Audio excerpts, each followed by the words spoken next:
folks, coming up here to the left-hand side, you'll see an old spur track with some old railroad equipment. Everything you see there, including everything we are operating here today, minus the green diesel engine you see down here, and the 402 engine that's up here by our barn, was all bought by us from the West Side Lumber Company up to Wollomene, a city about 100 miles north of us. They were in steam-powered operations for logging until the 1960s, and they were the last steam logging operation in California.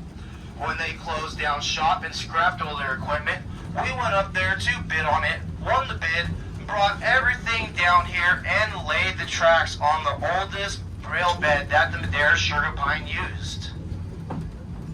Logging here in the National Forest started in 1877 with the California Lumber Company, and shortly after their close in 1899, the Madera sugar pine opened. They were in operations from 1899 to 1931, and they ran one of the largest and most successful lumber companies of their time. Coming up here on the left past this power pole, the highest mounting peak that you can see is called Mount Raymond, with an elevation of 8,500 feet. It was said that the Madera Sugar Pine Company had their logger operations going all the way to the base of the other side of that mountain, hauling all the profitable lumber off of it, and then taking it back down to the mill in Sugar Pine, located about 2 miles south of us at the end of our tracks. In 2017, we had a wildfire rage through here, called the Railroad Fire due to its proximity to us. It actually started out across the highway on the other side of us, looped around us, and most of the damage was done to the canyon over on the left. It burned for 2.5 weeks and took out 12,000 acres of forest. And then a few years after that, in 2021, we had a sustained windstorm. For 7 hours, we had winds ranging from 60 to 150 miles per hour up here, literally knocking down thousands of trees. Speaking of trees, we have 5 primary types of trees located in the forest today. The first is the California black oak, easily recognizable by its flat green leaf that looks similar to a Canadian maple leaf. The California black oak was not mainly chopped down for lumber, but used as firewood to help power the 5 steam shays, the mill, and the donkey wenches that they used. By its red bark that grows in scale-like strips. The incense cedar was prized because the smell that it contains makes it naturally bug resistant and immune to rot. So a lot of people probably have closets or wardrobe chests made of incense cedar because they do not attract moths.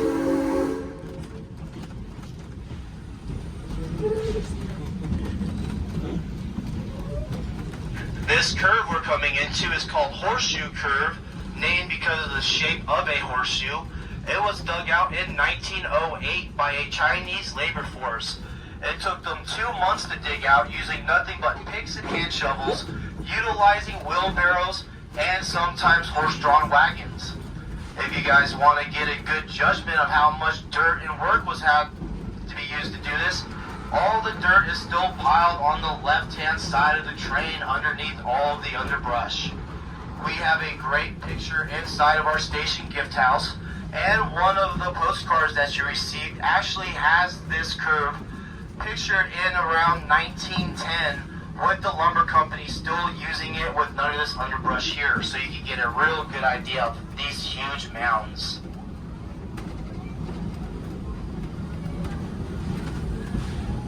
The third tree we have, which will be on either side of our tracks coming up, is the white fir. It is recognizable by its evenly spaced branches and its flat segmented leaves. It does not contain needles. The white fir is known around the world as the Christmas tree. And you folks came up at the best time of the season, and on either side of the tracks, the dogwoods are in bloom right now. They'll only be in bloom for about 2 weeks, and after they leave, they do have a pretty bad smell. But those are the trees with those pretty white flowers.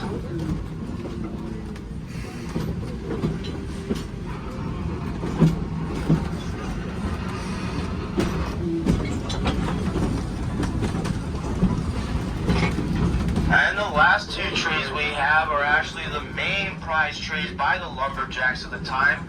That is the ponderosa and the sugar pine. They are easily recognizable by their needles. The ponderosa grows needles 8 to 10 inches in length in groups of 3 and has a bark that is said when stripped smells like butterscotch and vanilla. Whereas the sugar pine has needles only 2 to 3 inches in length and grow in clusters of 5. However, the sugar pine grows the largest pine cones in the world, measuring in between 18 to 24 inches. If you look out on the right-hand side, you can actually see some of those sugar pine cones hanging like ornaments off the branches at the ends of trees.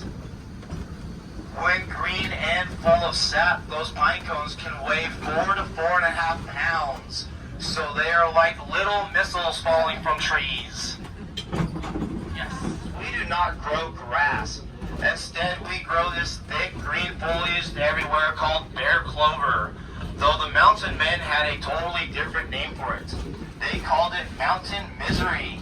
Because as you can see, it grows thick everywhere and produces a porous, stinky sap that when it gets into your clothing can take 4 to 5 washings to get out. And these mountain men hated the smell of it. And they only showered once a week on Sundays. So if they complained about the smell of it and not about their BO, I can only imagine how bad it really was. Excuse me, buddy. I need you to get your hand back in the train, please. And remain seated. Thank you. 1970s, we had the Grand Western Bank come out here and actually film a commercial for their bank. They put a huge GW wooden sign up here on the left-hand side of the tracks to film their commercial, but sadly, it was never aired. You can go online and find some pictures of that huge GW sign, but you cannot find the commercial.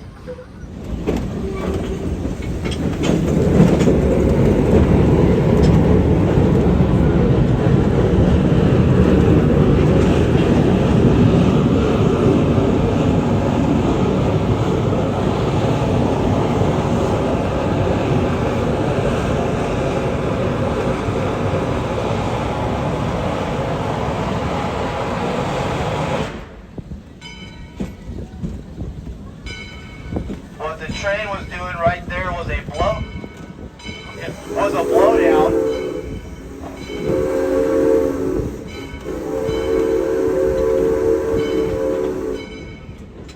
They were actually purging their engine and their stacks to be able to get all the sediment and soot out of it to be able to clean it. Stopping here for about 10 minutes for the train to take on water.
The number 10 we operate here today was said to be able to haul around 30 loaded flat cars of lumber out of the woods and around 48 fully or unloaded flat cars away from the mill. The tracks we are riding on here today were used by the Madera Sugar Pine Company from 1908 to 1925. The roadbed below us on the right-hand side was one of the last roadbeds that they used from 1927 till they're closed in 1931. A lot of these abandoned railroad beds throughout the national forests have been utilized as a U.S. Forest Service or seasonal access road because they already had easy roads to get in here. They just had to cut another foot or two on either side to be able to get their equipment in here for able to access fires. The number 10 we are operating today is actually the largest narrow gauge Shay ever to be produced. She is around 84 tons and was built in 1928. So she is around 97 years old. Shays were invented by a Michigan lumberman named Ephraim Shay in 1888, who was also a school teacher at the time. Shay did not get the patent for the Shay's engines until about 1901, but once they started building them, they were what to be known famous worldwide. In its 31 years in operation, the Madera Sugar Pine was one of the largest and most successful companies of its time. It housed 800 men. These men were expected to work 6 days a week, 12 to 14-hour days, with what we would consider this time of day very little pay. The unskilled laborer was paid 10 cents an hour, while the skilled laborers such as carpenters or mechanics were paid 30 cents an hour. It's gotten a little bit better in railroad life. Me, myself, I'm getting paid 55 cents an hour.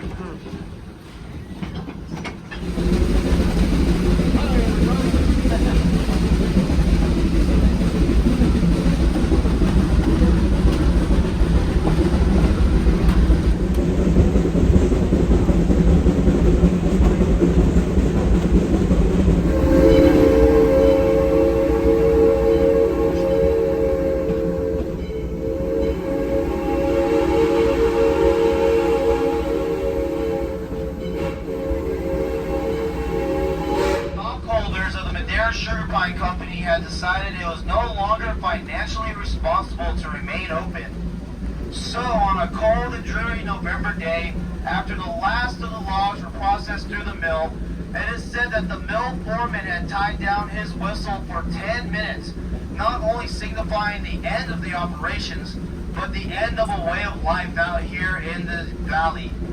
You can only imagine how loud that whistle was. For 30,000 acres around us, not a single large tree was standing.